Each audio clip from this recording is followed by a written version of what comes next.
The Blackbird's Nest, Saint Kevin of Ireland, by Jenny Schroedel.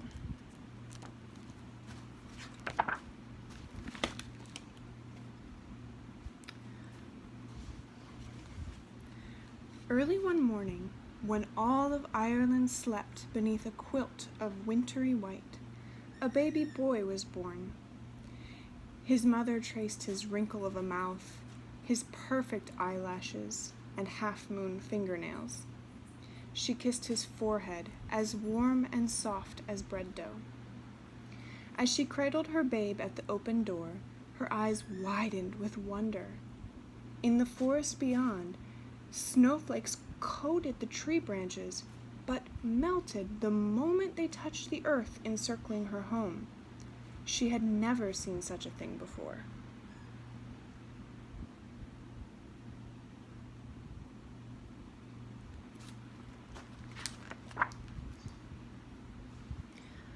When the baby was 40 days old, he was baptized.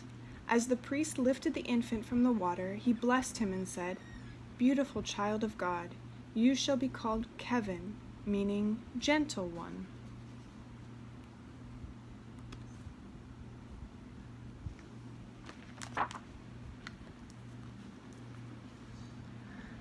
But the gentle baby Kevin grew into a mischievous boy. He chased girls with stinging nettles and shoved smaller boys out of his way. When the village children saw him coming, they ducked into their homes. He pushed, he shoved, he bullied. He was anything but gentle.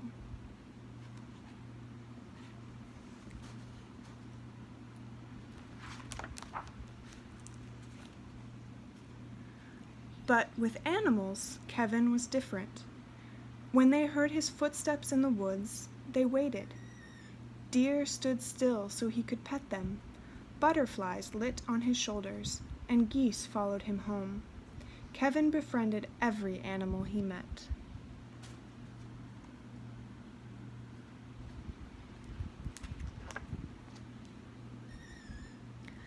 This puzzled his parents. Their son was so awkward with people, yet completely at home with animals. When the front door creaked open, they cringed. What creature was Kevin clutching this time? Was it an injured goose, a snapping turtle, or a scrawny puppy? At night, Kevin shared his bed with his animal friends, whose soft breathing lulled him to sleep.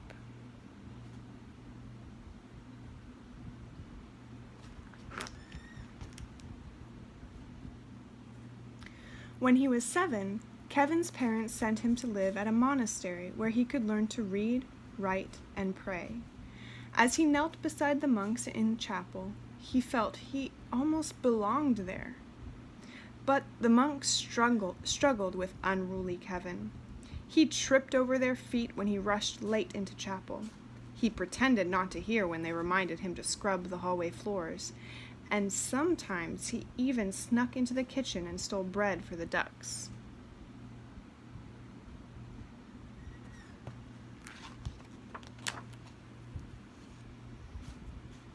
As Kevin grew older, the monks only grew wearier of his antics. One year, when he was a teenager, they asked him to spend the 40 days of Lent praying alone in a desolate valley. As he trudged to his solitary hut, he wondered why no one wanted him around. He felt very alone.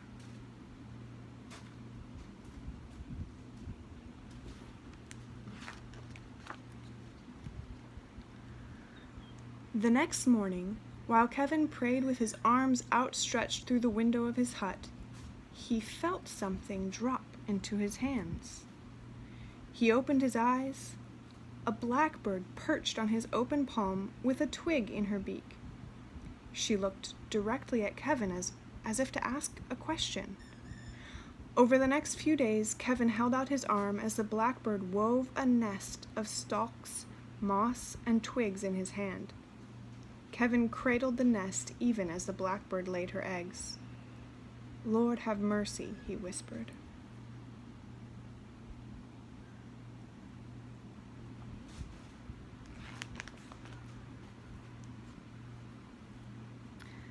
Day followed day, and Kevin stood as still as a tree.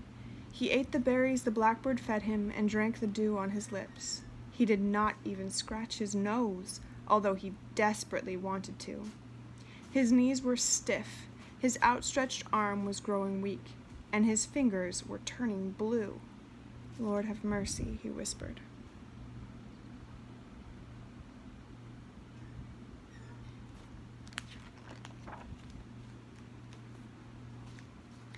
One morning, Kevin awoke to a wiggling egg. Days later, the egg split open, revealing a scrawny, exhausted chick. A second egg wiggled. Within a few days, the nest was full of newly hatched chicks. "Lord have mercy," Kevin whispered. Soon the fast-growing chicks peered over the nest's rim. Kevin watched as the baby birds learned to fly. They flexed their oversized wings, flopped from the nest, and landed in the dirt. 40 days after the mother blackbird first lit on Kevin's hand, the last baby bird left the nest. Kevin collapsed on the flagstone floor of his hut, closed his eyes, and whispered, "Amen."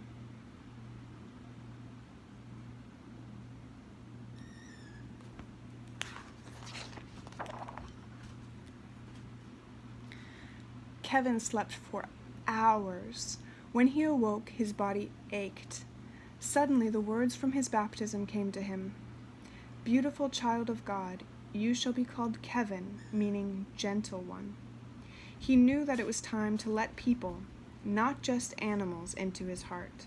He leapt to his feet. He must return to the monastery for the great feast of Christ's resurrection.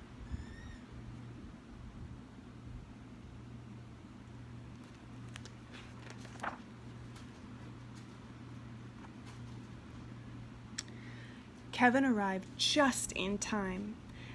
During the service, candlelight spread from one wick to the next, and brightness surged through Kevin's soul. Holding his own flickering candle, he peered into the faces of his brother monks. It was as if he was seeing them for the very first time.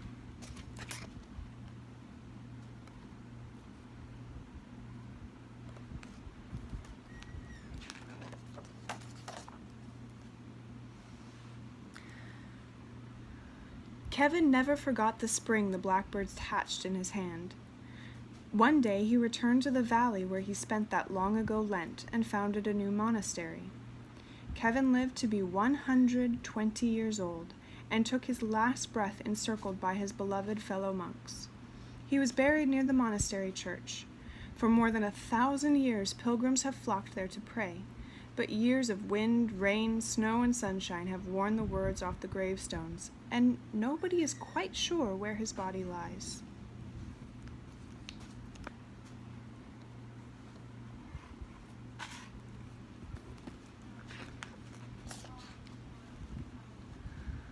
But the blackbirds remember. When the din of the pilgrims' voices and footsteps fade away, they return, perching on a single weathered cross. They sing gently to their friend.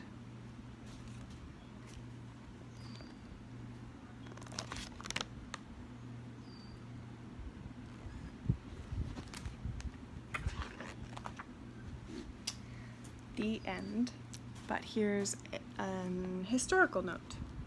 Saint Kevin was born in Ireland in AD 498 to a royal family. According to legend, his mother gave birth to him without pain or struggle. The first winter of Kevin's life, the snow that fell on his home melted as if a circle of warmth protected the house. He was baptized by St. Cronin and given the name Comgin, or Kevin, meaning of fair birth or gentle one. When Kevin was 7 years old, his parents sent him to be educated at a monastery where he studied under St. Petroc of Cornwall. After he was ordained to the priesthood, he lived as a hermit for 7 years. He eventually became the abbot and founder of Glendalough, one of Ireland's most famous monasteries. Just before he died in AD 618, he visited with St. Ciaran. St. Kevin's feast day is commemorated on the 3rd of June. St. Kevin's life was first recorded 400 years after his death. Therefore, many of the accounts of his life are fragmentary and legendary. Sources suggest that St. Kevin was a quirky fellow, struggling with other people but at ease with wild creatures and his creator. St. Kevin's life was enriched by his friendship with winged and four-legged creatures. He remains an example of ceaseless prayer and brave gentleness. Reading the egg part. Bird experts have observed that the nesting process for blackbirds can take as long as 40 days, from the first nesting twig to the last fledgling's flight. So, too, the season of Lent is 40 days long. Just as Kevin waited for the baby birds to break open their eggs and come to new life in his hand, during Lent we wait for Christ to break open the tomb and bring new life into our hearts. Hymn to St. Kevin, Troparion. You were privileged to live in the age of saints, O Father Kevin, being baptized by one saint, taught by another, and buried by a third. Pray to God that he will raise up saints in our day to help support and guide us in the way of salvation.